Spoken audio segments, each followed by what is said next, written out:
बिस्मिल्लाह वस्सलातु वस्सलामु अला रसूलिल्लाह। मोहतरम सामीन नाज़रीन, जैसे कि आप जानते हैं कि अल्लाह रब्बुल आलमीन ने हमें पैदा किया और पैदा करने के बाद हमें जो मकसद था हमारा पैदा करने का वो भी अल्लाह रब्बुल आलमीन ने बयान किया। और वो मकसद हमारे पैदा करने का ये है कि हम अल्लाह रब्बुल आलमीन वहदहू ला शरीक की इबादत करें। और अल्लाह रब्बुल आलमीन क़यामत के रोज़ जिस चीज़ के ज़रिए से हमें निजात देगा, यानी जिसके ज़रिए से हमारी कामयाबी का जिन बातों के ऊपर इंहिसार होगा, वो दो बातें। एक बात तो उनमें से ये है कि अल्लाह ताला की ज़ात के ऊपर ईमान लाना, अल्लाह रब्बुल आलमीन को खालिक और मालिक और वहदहू ला शरीक जानना, यानी तौहीद। और दूसरी बात यह है कि अमल सालिह यानी नेक अमल जो है वो करना। और जब हम नेक अमल करेंगे, और नेक अमल से मुराद ये है कि वो अमल अल्लाह और उसके रसूल सल्लल्लाहु अलैहि वसल्लम के तरीक़े के मुताबिक होना चाहिए। और अगर वो नेक अमल जो है, अगरचे वो आदमी उसको नेक समझता है लेकिन वो अल्लाह और उसके रसूल के तरीक़े के मुताबिक नहीं है, तो वो अमल अल्लाह ताला के यहाँ काबिल कबूल नहीं होगा। और अल्लाह पर ईमान लाने का मतलब क्या है? यानी अल्लाह ताला की ज़ात के ऊपर ईमान लाना, अल्लाह ताला के रसूलों पर ईमान लाना, और आखिरत के दिन के ऊपर ईमान लाना, फरिश्तों पर ईमान लाना, और इसी तरीके से किताबों पर ईमान लाना, और तकदीर के ऊपर ईमान लाना कि अच्छी बुरी तकदीर जो है वो अल्लाह रब्बुल आलमीन की तरफ से है। और अल्लाह रब्बुल आलमीन के नबी सल्लल्लाहु अलैहि वसल्लम ने फरमाया कि ईमान की 70 से ज़्यादा कुछ जो हैं वो शाखें हैं, और उनमें सबसे अफजल जो है वो कलिमा ला इलाहा इल्लल्लाह है। ये बुखारी की रिवायत है। तो बुनियादी जो चीज़ है नजात के लिए वो अल्लाह रब्बुल आलमीन की तौहीद है, अल्लाह रब्बुल आलमीन को एक खालिक और मालिक जानना, और ये समझना कि अल्लाह के अलावा कोई खालिक और कोई रब और कोई इलाह नहीं है, सिर्फ अल्लाह रब्बुल आलमीन ही वाहिद खालिक और मालिक और वहदहू ला शरीक है। अमल सालिह से मुराद क्या है कि जो अमल सुन्नत रसूल सल्लल्लाहु अलैहि वसल्लम के मुताबिक हो, ठीक है नी, जो अमल अल्लाह के रसूल के तरीक़े के मुताबिक होगा वही अमल जो है वो कामयाबी का ज़ामिन होगा। उसके अलावा कितना बड़ा अगर किसी ने कोई अमल किया हो तो वो अमल काबिल कबूल नहीं होगा, ठीक है नी। अगर इसके अलावा इंसान अल्लाह ताला पर ईमान ला रहा था, तौहीद उसकी मजबूत थी, लेकिन उसके अलावा उसने कभी कोई गुनाह भी कर लिया, उससे कोई हत्ता कि यहाँ तक के रिवायत में आता है कि अगर किसी से जिना का इर्तिकाब भी हो जाता है लेकिन वो अल्लाह के साथ शिर्क नहीं करता था, तो ऐसे आदमी की बख्शिश भी हो सकती है। अगर अल्लाह रब्बुल आलमीन चाहेगा तो उसको जानी को, सारिक को, चोरी करने वाले को भी, ये भी कबीरा गुनाह है, लेकिन अल्लाह रब्बुल आलमीन इनको भी माफ़ कर सकता है। लेकिन जो अल्लाह ताला के साथ शिर्क करेगा उसकी जो है मगफिरत नहीं है। इसलिए कि अल्लाह रब्बुल आलमीन ने कुरान मुक़द्दस के अंदर इन्नल्लज़ीना कफ़रू के वो लोग के जिन्होंने कुफ्र किया, वमातु वहुम कुफ़ार, और कुफ्र ही की हालत में उनकी मौत भी हो गई। फलन युक़बल मिन अहदिहिम मिल्उल अर्दि ज़हबन वलौ इफ्तदा बिहि उलाइका लहुम अज़ाबुन अलीमुन वमा लहुम मिन नासिरीन। इन्नल्लज़ीना कफ़रू के वो लोग के जिन्होंने कुफ्र किया, वमातु वहुम कुफ़ार, और कुफ्र ही की हालत में उनकी मौत भी हो गई, तो अल्लाह ताला फरमाता है कि उनमें से उनका कोई भी अमल काबिल कबूल नहीं किया जाए। अगर वो ज़मीन भर के भी सोना खर्च करेंगे और कहेंगे कि हमें इस अज़ाब से निजात दे दो, तब भी उनके लिए वो निजात नहीं होगी। और अल्लाह रब्बुल आलमीन फरमाता है उलाइका लहुम अज़ाबुन अलीम, उनके लिए दर्दनाक अज़ाब होगा, वमा लहुम मिन नासिरीन, और उनके लिए कोई मददगार नहीं होगा, उनकी कोई मदद नहीं कर सकेगा। इसलिए कि उन्होंने अल्लाह रब्बुल आलमीन के साथ शिर्क की, अल्लाह रब्बुल आलमीन की तौहीद उन्होंने नहीं अपनाई। और तौहीद जो है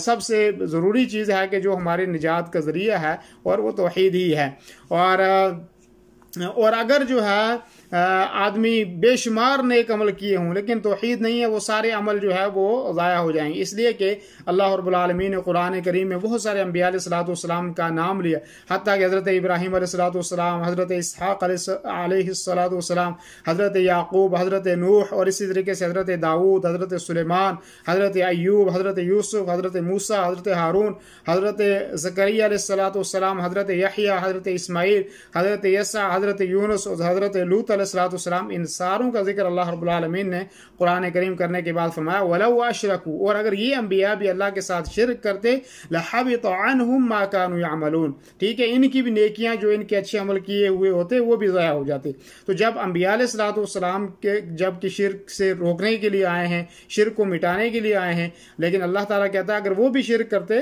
तो अंबिया अलैहिस्सलाम के अमल भी ज़ाया हो जाते। तो इसलिए हमें सबसे बड़ा जो गुनाह है वो शिर्क है, और शिर्क से हमें बचने की कोशिश करनी चाहिए। अल्लाह रब्बुल आलमीन ने कुरान करीम में दूसरी जगह फरमाया वलक़द उहिया इलैका व इलल्लज़ीना मिन क़ब्लिका लइन अशरकत लयहबतन्न अमलुक व लतकूनन्न मिनल ख़ासिरीन, और फरमाया कि नबी तुम्हारी तरफ और तुमसे पहले गुजरे हुए अंबिया की तरफ ये वही भेजी जा चुकी है कि अगर था कि अगर आपने शिर्क की लयहबतन अमलुक, आपके जो भी अमल किए हुए हैं वो सारे ज़ाया हो जाएंगे, वला तकूनन्न मिनल खासिरीन, और आप खसारा पाने वालों में से हो जाएंगे। और इसी अल्लाह रब्बुल आलमीन ने कुरान करीम में एक जगह फरमाया,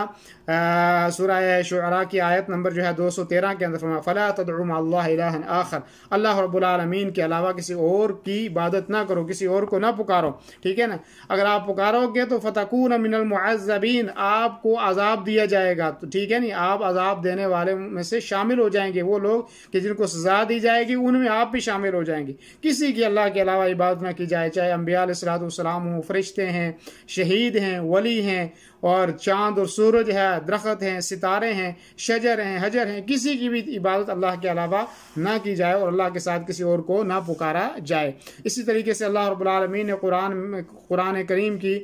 सूरह माइदा की आयत नंबर 72 के अंदर फरमाया, इन्नहु मन युशरिक बिल्लाह, कि वो आदमी जो अल्लाह के साथ शिर्क करेगा, फ़क़द हर्रमल्लाहु अलैहिल जन्नह, अल्लाह रब्बुल आलमीन ने उसके ऊपर जन्नत हराम कर दिया, व मअवाहुन नार, और उसका ठिकाना जो है वो जहन्नम है। अल्लाह रब्बुल आलमीन ने सूरह निसा की आयत नंबर 116 के अंदर फरमाया, इन्नल्लाह ला यग़फ़िरु अन युशरक बिही, कि अल्लाह रब्बुल आलमीन माफ़ नहीं करेगा ऐसे